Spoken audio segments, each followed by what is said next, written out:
He's the founder and the CEO of Koita. It's so good, he named the company after himself. It is Mustafa Koita who joins us live here on the sofa. Yeah. Good to have you. Yeah, thanks. And I couldn't think of a better guest to represent that entrepreneurial spirit. Your story is a brilliant story, and we'll get on to the story in just a few moments' time. But to that question that we're sort of asking everyone, do you think the Koita brand would have come to fruition had you not moved to Dubai? No, absolutely not. I think, as we were saying earlier, that Dubai has this like entrepreneurship vibe from the top. And if you think about the country, it's only like 50 years old. It's like a startup in itself. And I think the leadership, a lot of the other entrepreneurs that have been here from the beginning, they've all given you that excitement and vibe within the community to want to start something and, quit your job and try something new. Where do you make the nicest cows? Well, there's some good ones in Italy. That's where we get some of our milk, by the way. But there's some nice ones around here too. Yeah.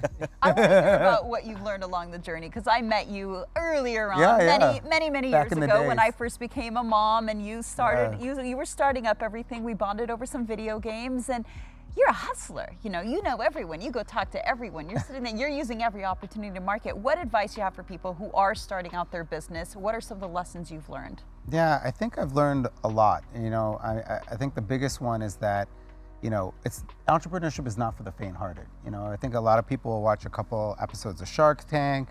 They might get a trade license, buy the URL, they'll get a little bit of PR, and they're like, oh, it's all easy sailing. And actually, entrepreneurship, I think, is not about the successes, it's about how you deal with the failures. Mm-hmm. And trust me, as successful as we've been over 10 years in the UAE, and also in other countries, we've had really tough moments where I'm about to cry and I'm not sure if my peers, what are they gonna say if we fail, or we've run out of cash. These are all things that happen. And I think my advice is that when you have a tough moment, look at it as challenges and failures equal learning. That's how you gotta look and frame stuff. And I would say, just believe in yourself. Those are the two big takeaways. And keep going, right? Yeah.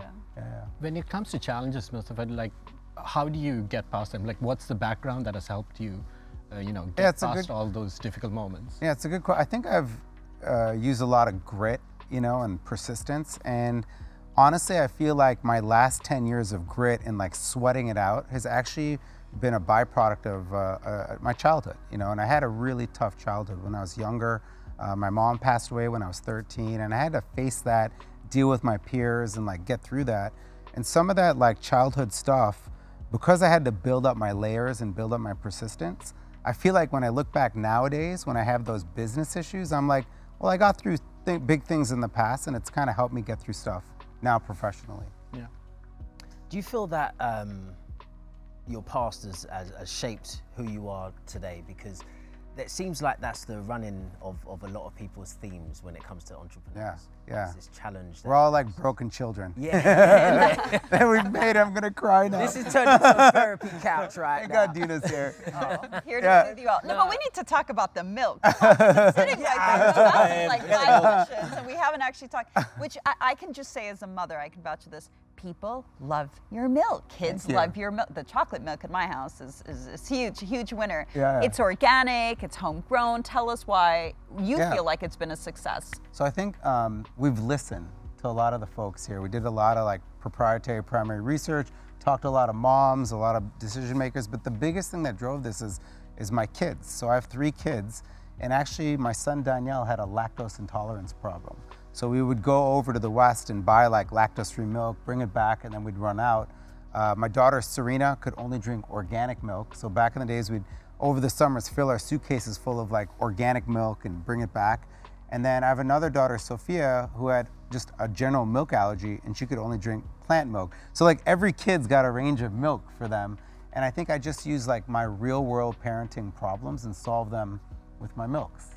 But I remember when you set out on this journey, and that's been fascinating watching it. But you were the milkman, you're the go-to man for lactose intolerance, for non-dairy, for a different approach to milk as well. When you've got that sort of title, how do you scale a business? How do you go, ooh, am I more than milk?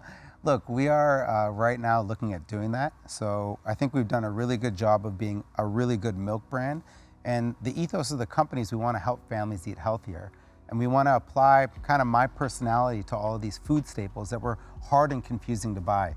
So we want things to be simple, premium, and healthy, right? So just as we've done it in the milk space, you know, there are plans to expand into other spaces in the future. How does it work though with, sorry, I think, maybe this is obvious to many other viewers, but I just want to clarify this. How does it work with the preservatives and it being organic milk? Yeah. How does that work? I can give you a little Milk 101 class, but okay, basically, yeah, so like we basically heat our milk up to a high temperature, cool it down to a cool temperature, and then we put it into an airtight aseptic Tetra Pak. So there's a full light barrier and there's air that doesn't go in and out, and that's what preserves it. Okay. So we take organic milk and put it through that process, and it allows it to last 6 to 9 months. Oh, so you're keeping all that gunk out. Yeah. You actually are keeping the gunk out. Yeah, it's clean label. Yeah. Well, you know how much I appreciate your milk. I have to have vegan milk because I'm non-dairy. Yeah. I love the brand, love what you do, and kudos to you as well, because you've sat here for 8 minutes without Lane pitching to you. He's pitched What do you got, man? What do you got? Caribbean Let's style. do a deal right now. You know it's going to happen. Well, Amazing. Lane, is there something you wanted to say there? Yeah, we'll be off camera, yes. Okay.